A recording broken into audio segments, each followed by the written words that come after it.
years ගහලා arts කරන ළමයි හොඳට ඉන්නවා. ඒව නැත්නම් අපේ පාලිකාවේ ඉන්නවා. හොඳ මීටර් ඉන්නවා සෞම්‍යා කුමාරි.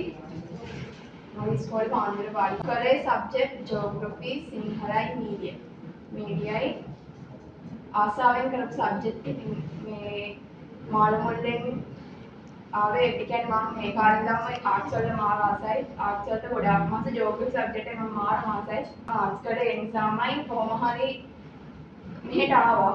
ඇවිල්ලා වැඩ කරේ කියන්නේ මගේ ඔක්කොම එඩිටර්ස් දන්නවා.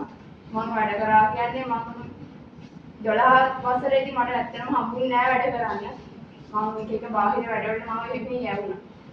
ඒ නිසා සබ්ජෙක්ට් තුනම මගේ යවුල් තිබ්බේ. යවුල් කියන්නේ මම දන්නවා. ඒ වුණාට මට සබ්ජෙක්ට් එක ගැන හරි අවබෝධයක් නෑ. මට කියන්න තේරෙන්නේ නැහැ. ඒ කියන්නේ මම තනින් චුට්ට හොලගෙන හිටපු කෙනෙක්. මම අර A to Z දැනගෙන හිටපු කෙනෙක් නෙමෙයි. අර මම කරපු බාහිර වැඩත් එක මට ඒක ගොඩාක් මිස් වුණා. මම ක්ලාස් ගියා. සෑහෙන මම ක්ලාස් ගියා. ක්ලාස් එකේ මම ක්ලාස් මෙයා සර්ට් එක ක්ලාස් 3කට ගියා. මම ඔලෙවල් වල ජියෝග්‍රැෆි කරා. ආසාවෙන් කරපු සබ්ජෙක්ට් තමයි කරා. මම ඒ වුණාට මම ක්ලාස් ගියාට අර මගේ තීරණ දැනුමට අමතර දෙයක් මට හම්බ වෙන්නේ නැහැ. හැම තිස්සෙම අර මම පොඩි කාලේම දන්න දේ රිපීට් කර ඉන්නවා. ඒ නිසා මට ඒ ක්ලාස් සෙට් වෙන්නේ නැහැ. මම යන්න කම්මැලි. ඉතින් මම දන්න දේ මට උඩ වැඩක් නැහැ. ඒක අර මම දැන කරන අපරාධය. මටම මම කරන අපරාධය. ඒ නිසා මම ඒ ක්ලාස් වලට යන්න කම්මැලි. කොහොම හරි මම මෙහි ක්ලාස් ආවා. මම ක්ලාස් ගුරුවරුන්ගේ එහෙම නම් කියන මම ආස නැහැ. ඒගොල්ලෝ මට පුළුවන් විදිහට උදව් කරා. මම මෙහි අපේ ගෙවල් නම් ක්ලාස් ගියා. ඊට පස්සේ මම ගිහින් මම ගියා හොරන හොයාගෙන ක්ලාස් එකකට. මම එහෙත් ගියා. එහෙම මම මාස දෙකක් විතර ගියා.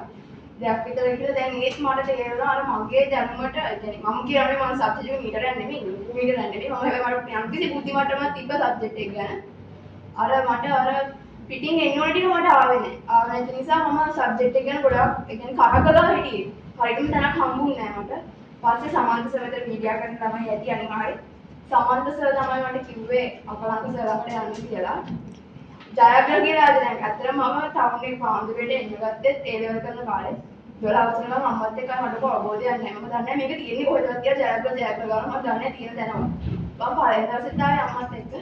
පස්සේ මම හිතුවා මම හිතුවේ මේ අපලංක සර් කිව්වම ඒ කියන්නේ ගොඩක් දැන් සාමාන්‍යයෙන් සමන් සර් වගේ වයිස් ඒ සයිඩ් එකේ සර් කෙනෙක් කියලා නෙමෙයි නෑ බලත් ඉන්නේ අයියා කෙනෙක් වගේ සර් කෙනෙක්. ආසාවෙන් මම පන්තියක් ඒ කියන්නේ මට තේරුණා. පළවෙනි දවසේ මට තේරුණා අර මලක තියෙන දැනුමට වඩා දැනුම මෙතන මට හම්බ වෙනවා. ඒ කියන්නේ සර් මම අප්ඩේට්. ඔයගොල්ලෝ දැන් තේරෙනවද මම මේ කීයද? 5. දැන් මම තේරෙලාද සර් මම අප්ඩේට්. සර් කියන්නේ සර් අර මලක තියෙන දැනුමට වඩා දැන් මට දෙනවා කියන මට පළවෙනි දවසේ තේරුණා. ඒ නිසා මම ආවා. මම පන්ති ආවා. මම අර ආසාවෙන් ආවා. මම උනන්දුවෙන් ආවා. අර මම ඔයාලට කියන්නේ ආර්ට්ස් කියන්නේ දැන් ඔයගොල්ලන් ගොඩවල මම හිතුවල තිබ්බා. ඒ කියන්නේ නියමම සබ්ජෙක්ට් එක මැත්ස්, සයන්ස්, කොමර්ස්, ආර්ට් අර අපි ඉන්නේ පොඩ්ඩක් වන් තේරෙනවනේ. අපි ඉන්න තැන. ඒ නිසා දැන් අර ගොඩාක් අය කියනවා මේ අපෝ ආර්ට්ස් ඒක ලේසි. කොහොම තමයි ඉන්නේ. ඒ කියන්නේ ඒගොල්ලෝ හැමතිස්සෙම අපේ ආර්ට්ස් කියන ස්ට්‍රීම් එක කන්ඩම් කරනවා. එහෙම කරන්න දෙන්න එපා. මොකද දැන් මම ආර්ට්ස් කරන්න පාලිකාවෙන් ආවේ මානුලේ 6ක් එක්ක. මම මාර ආස සබ්ජෙක්ට් එක මම ආස නැහැ. කියන්නේ මට මගේ යස්සලක ඒ විදිහ නගිනවා මට අර ආර්ට්ස් ද වැඩක් නැහැ. මම ඒ නිසාමයි ආර්ට් කරේ. ඇත්තටම මම ආස නැහැ එහෙම කියනවාට. ආර්ට්ස් කරේ එහෙම දැන් සමහරක් ළමයි ඉන්නවා. අනේ මම මේ 9 years ගහලා ආර්ට්ස් කරන ළමයි හොඳට ඉන්නවා. ඒව නැත්නම් අපේ පාලිකාවේ ඉන්නවා. හොඳ මීටර් 9 years ගහලා ආර්ට්ස් කරන ළමයි ඉන්නවා. හැබැයි සමහරක් අය මගේ පෙළක් අය ගැන කතා කරන්නේ. ඒගොල්ලෝ කියනවා මේගොල්ලෝ මයින්ඩ් එක අපි ඒ O level 9 years අපිට මේක නතින් මේක ආර්ට් ඩිසිප්ලින් මේක අපිට ලොකු දෙයක් නෑ. අපි එන මීටර් කියන ලිමිට් එකේ ඒගොල්ලෝ ඉන්නේ. හැබැයි සමහරක් ළමයි ඉන්නවා අර වැට උඩ ඉඳලා ඒක පාස් වෙච්ච අය අපි අර යාන්තමට S එක දාගත්ත ආර්ට්ස් කරන්න පුළුවන් වෙන්නේ නේද? එහෙම ළමයි හිතන් ඉන්නවා මේ අපෝ අපි කොහොමද මේ 9 years ගහපු අයත් එක්ක හැප්පෙන්නේ? අපේ වන්දියේ ළමයි හිටියා. මගේ අත්දැකීමෙන් කතා කරන්නේ. අපි කොහොමද ඒ ළමයි එක්ක හැප්පෙන්නේ? ඒ ළමයි කොහොමත් අපිට වඩා උඩින් යයි කියන්නේ අන්තිම තියෙන සබ්ජෙක්ට් එකෙන් 9 years ගහපු ඒගොල්ලොත් එක්ක හැප්පෙන්නේ කොහොමද? එහෙම මයින්ඩ් එක ළමයින්ට තියෙනවා. එහෙම වෙන්න එපා. ඒ කියන්නේ ඔයගොල්ලෝ කිසිම වෙලාවක O level රිසල්ට් එකෙන් A level මයින්ඩ් යන්න එපා. ඒක නෙමෙයි ප්‍රතිඵලේ.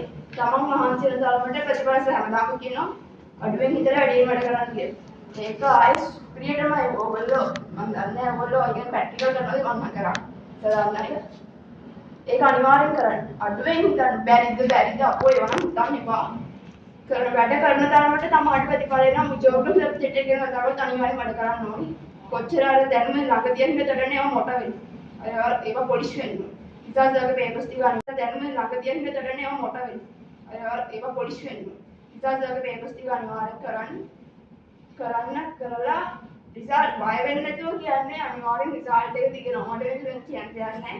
කියන්නේ සර්ගේ පේපර් වල හැම ප්‍රශ්න මේ පාර අපිට අපේ ජෝග්‍රෆි පේපරේ මට ජී කියලා හිතනවා බෙදර ආවම ඒ කියන්නේ අපි මහන්සි වෙච්ච තරමට මට අපරාධ කියලා හිතනවා මෙච්චර කතා කරන්නේ පේපරේ ගැන මම සිංහල කරේ සිංහල පේපරත් එක්ක බලද්දි සිංහල පේපරේ මෙහි මාර ඇඩ්වාන්ස් පේපරයක් ආවේ ජෝග්‍රෆි වලේ මෙන්න මෙච්චරයි අපි මෙතන වැඩ කරා මාර විදිහට වැඩ කරා වැඩන්නේ කතා කරලා වඩා දුකයි එහෙම වෙච්ච එක ඒ කියන්නේ මම ඔයාලට ලොකු පේපරයක් බලාපොරොත්තු නැත්නම් කතාව ඒ කියන්නේ මම කරපු විදිහ කිව්වොත් මම කිව්වේ මම 12 වසරේදී ගොඩාක් පාඩ වැඩ කරන්න බැරි වෙච්ච ළමයි.